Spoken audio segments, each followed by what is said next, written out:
Anne of Green Gables, Chapter 32. The pass list is out. With the end of June came the close of the term and the close of Miss Stacy's rule in Avonlea school. Anne and Diana walked home that evening feeling very sober indeed. Red eyes and damp handkerchiefs bore convincing testimony to the fact that Miss Stacy's farewell words must have been quite as touching as Mr. Phillips had been under similar circumstances 3 years before.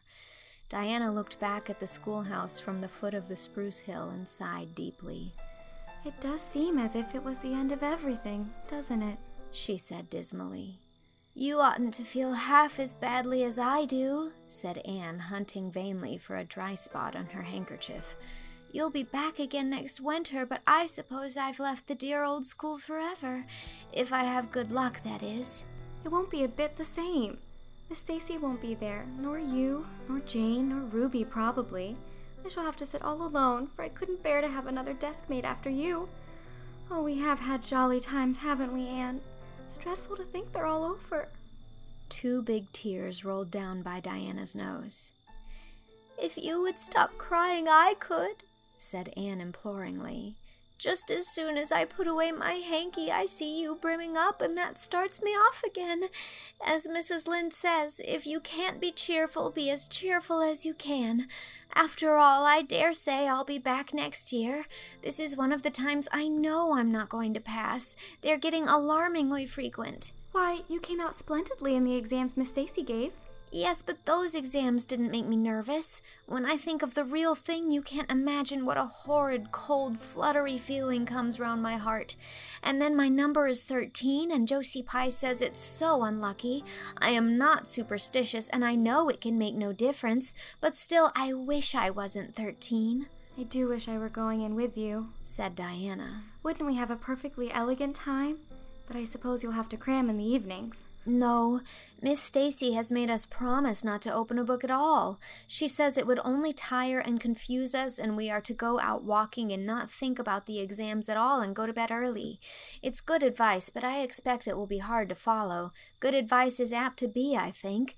Prissy Andrews told me that she sat up half the night every night of her entrance week and crammed for dear life, and I had determined to sit up at least as long as she did. It was so kind of your Aunt Josephine to ask me to stay at Beechwood while I'm in town." "You'll write to me while you're in, won't you?" "I'll write Tuesday night and tell you how the first day goes," promised Anne. "I'll be haunting the post office Wednesday," vowed Diana. Anne went to town the following Monday, and on Wednesday Diana haunted the post office as agreed and got her letter. "Dearest Diana," wrote Anne, "here it is Tuesday night, and I'm writing this in the library at Beechwood. Last night I was horribly lonesome all alone in my room, and I wished so much you were with me. I couldn't cram because I'd promised Miss Stacy not to, but it was as hard to keep from opening my history as it used to be to keep from reading a story before my lessons were learned. This morning Miss Stacy came for me, and we went to the academy, calling for Jane and Ruby and Josie on our way. Ruby asked me to feel her hands, and they were as cold as ice. Josie said I looked as if I hadn't slept a wink, and she didn't believe I was strong enough to stand the grind of the teacher's course, even if I did get through. There are times and seasons, even yet, when I don't feel that I've made any great headway in learning to like Josie Pye." When we reached the academy, there were scores of students there from all over the island. The first person we saw was Moody Spurgeon, sitting on the steps and muttering away to himself. Jane asked him what on earth he was doing, and he said he was repeating the multiplication table over and over to steady his nerves, and for pity's sake not to interrupt him, because if he stopped for a moment he got frightened and forgot everything he ever knew. But the multiplication table kept all his facts firmly in their proper place. When we were assigned to our rooms, Miss Stacy had to leave us. Jane and I sat together, and Jane was so composed that I envied her. No need of the multiplication table for good, steady, sensible Jane. I wondered if I looked as I felt, and if they could hear my heart thumping clear across the room. Then a man came in and began distributing the English examination sheets. My hands grew cold, and then my head fairly whirled around as I picked it up. Just one awful moment, Diana. I felt exactly as I did 4 years ago when I asked Marilla if I might stay at Green Gables, and then everything cleared up in my mind and my heart began beating again. I forgot to say that it had stopped altogether, for I knew I could do something with that paper anyhow. At noon, we went home for dinner and then back again for history in the afternoon. The history was a pretty hard paper, and I got dreadfully mixed up in the dates. Still, I think I did fairly well today. But oh, Diana, tomorrow the geometry exam comes off, and when I think of it, it takes every bit of determination I possess to keep from opening my Euclid. If I thought the multiplication table would help me any, I would recite it from now till tomorrow morning. I went down to see the other girls this evening. On my way, I met Moody Spurgeon wandering distractedly around. He said he knew he had failed in history, and he was born to be a disappointment to his parents, and he was going home on the morning train, and it would be easier to be a carpenter than a minister anyhow. I cheered him up and persuaded him to stay to the end, because it would be unfair to Miss Stacy if he didn't. Sometimes I have wished I was born a boy, but when I see Moody Spurgeon, I'm always glad I'm a girl and not his sister.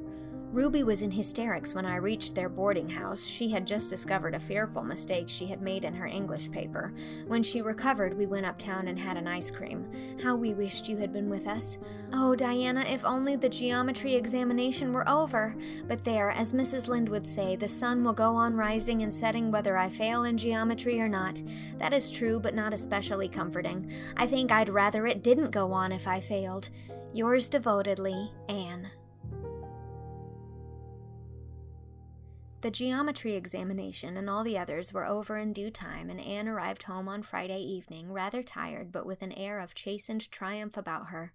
Diana was over at Green Gables when she arrived, and they met as if they had been parted for years. You old darling, it's perfectly splendid to see you back again. Seems like an age since you went to town, and oh, Anne, how did you get along? Pretty well, I think, in everything but the geometry. I don't know whether I passed in it or not, and I have a creepy, crawly presentiment that I didn't. Oh, how good it is to be back. Green Gables is the dearest, loveliest spot in the world. How did the others do? The girls say they know they didn't pass, but I think they did pretty well. Josie says the geometry was so easy a child of 10 could do it. Moody Spurgeon still thinks he failed in history, and Charlie says he failed in algebra, but we don't really know anything about it and won't until the pass list is out. That won't be for a fortnight. Fancy living a fortnight in such suspense. I wish I could go to sleep and never wake up until it is over. Diana knew it would be useless to ask how Gilbert Blythe had fared, so she merely said, "Oh, you'll pass all right. Don't worry." "I'd rather not pass at all than not come out pretty well up on the list," flashed Anne, by which she meant, and Diana knew she meant, that success would be incomplete and bitter if she did not come out ahead of Gilbert Blythe. With this end in view, Anne had strained every nerve during the examinations. So had Gilbert. They had met and passed each other on the street a dozen times without any sign of recognition, and every time Anne had held her head a little higher and wished a little more earnestly that she had made friends with Gilbert when he asked her, and vowed a little more determinedly to surpass him in the examination.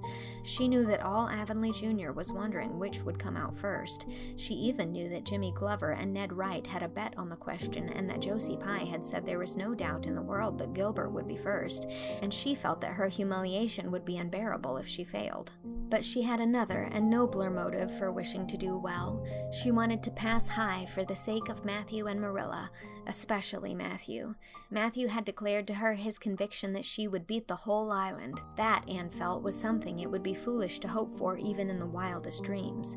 But she did hope fervently that she would be among the first 10 at least, so that she might see Matthew's kindly brown eyes gleam with pride in her achievement. That, she felt, would be a sweet reward indeed for all her hard work and patient grubbing among unimaginative equations and conjugations. At the end of the fortnight, Anne took to haunting the post office also, in the distracted company of Jane, Ruby, and Josie, opening the Charlottetown dailies with shaking hands and cold sink-away feelings as bad as any experienced during the entrance week. Charlie and Gilbert were not above doing this too, but Moody Spurgeon stayed resolutely away. "I haven't got the grit to go there and look at a paper in cold blood," he told Anne. "I'm just going to wait until somebody comes and tells me suddenly whether I've passed or not." When 3 weeks had gone by without the pass list appearing, Anne began to feel that she really couldn't stand the strain much longer. Her appetite failed, and her interest in Avonlea doings languished. Mrs. Lynde wanted to know what else you could expect with the Tory superintendent of education at the head of affairs, and Matthew, noting Anne's paleness and indifference and the lagging steps that bore her home from the post office every afternoon, began seriously to wonder if he hadn't better vote Grit at the next election. But one evening the news came. Anne was sitting at her open window, for the time forgetful of the woes of examinations and the cares of the world, as she drank in the beauty of the summer dusk, sweet-scented with flower breaths from the garden below and sibilant and rustling from the stir of poplars. The eastern sky above the firs was flushed faintly pink from the reflection of the west, and Anne was wondering dreamily if the spirit of color looked like that, when she saw Diana come flying down through the firs, over the log bridge and up the slope with a fluttering newspaper in her hand. Anne sprang to her feet, knowing at once what that paper contained. The pass list was out. Her head whirled and her heart beat until it hurt her. She could not move a step. It seemed an hour to her before Diana came rushing along the hall and burst into the room without even knocking, so great was her excitement. "Anne, you've passed!" she cried. "Passed the very first. You and Gilbert both. Your ties. But your name is first. Oh, I'm so proud." Diana flung the paper on the table and herself on Anne's bed, utterly breathless and incapable of further speech.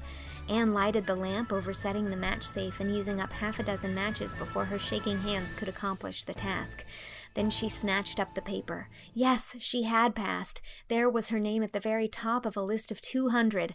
That moment was worth living for. "You did just splendidly, Anne," puffed Diana, recovering sufficiently to sit up and speak, for Anne, starry-eyed and rapt, had not uttered a word. "Father brought the paper home from Bright River not 10 minutes ago.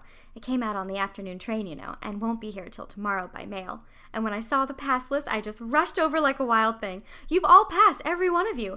Moody Spurgeon and all, although he's conditioned in history. Jane and Ruby did pretty well. They're halfway up. And so did Charlie. Josie just scraped through with 3 marks to spare. But you'll see she'll put on as many airs as if she's led. Won't Miss Stacy be delighted? Oh, Anne, what does it feel like to see your name at the head of a pass list like that? If it were me, I know I'd go crazy with joy. I am pretty near crazy as it is, but you're as calm and cool as a spring evening." "I'm just dazzled inside," said Anne. "I want to say 100 things, and I can't find the words to say them in. I never dreamed of this. Yes, I did, too, just once. I let myself think once. What if I should come out first? Quakingly, you know, for it seemed so vain and presumptuous to think I could lead the island. Excuse me a minute, Diana. I must run right out to the field to tell Matthew. Then we'll go up the road and tell the good news to the others." They hurried to the hayfield below the barn, where Matthew was coiling hay, and as luck would have it, Mrs. Lynde was talking to Marilla at the lane fence. "Oh, Matthew," exclaimed Anne, "I've passed and I'm first, or one of the first. I'm not vain, but I'm thankful." "Well, now, I always said it," said Matthew, gazing at the pass list delightedly.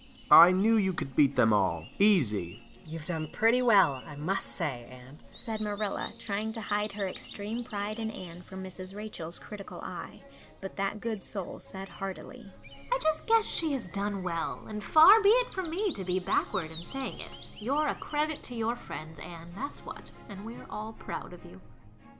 That night Anne, who had wound up a delightful evening by a serious little talk with Mrs. Allen at the manse, knelt sweetly by her open window in a great sheen of moonshine and murmured a prayer of gratitude and aspiration that came straight from her heart.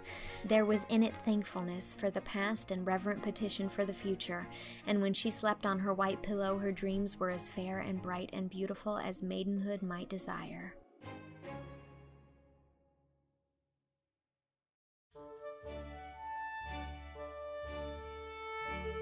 That was Chapter 32 of Anne of Green Gables. Diana Barry was read by Sarah Grace Hart. Moody Spurgeon McPherson was read by Alec McNamara. Marilla Cuthbert was read by Whitney Avalon. Matthew Cuthbert was read by Dylan Saunders. Rachel Lynde was read by Jaime Lynn Beatty. And Anne Shirley was read by me, Mary Kate Wiles. It is also recorded and edited by me and executive produced by Shao. This chapter was made possible by my patron Mac Elder. Thank you, Mac. This project is funded entirely through my Patreon, where you can join at any level and receive the rest of this book, as well as the first chapters of the next book, Anne of Avonlea. And patrons at the $50 level are getting chapters of the third book in the series, Anne of the Island, as well as a shout-out in an episode. I create this and lots of other things at patreon.com/mkwiles. Head on over if you want to join the fun. And thank you so much for listening.